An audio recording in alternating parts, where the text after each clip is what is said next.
Welcome to Canoa. We've now made it even easier for you to create a product from any image. In this video, I'll show you how.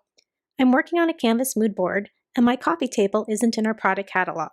I copy and pasted the image into my canvas, but I want this image to behave like the products added from our product catalog. I'm going to select the image and right-click, then select Create Product. A window will open that will let me add details such as manufacturer, product name, size, material, and any other info I want to capture.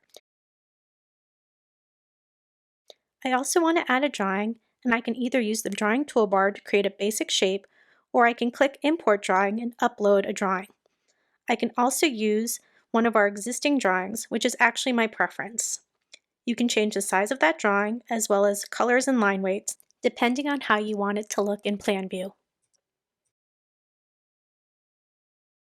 Now the image you've brought in behaves like the other products from our product catalog. You can toggle between the 2D drawing, the image, or the product card. It's that simple.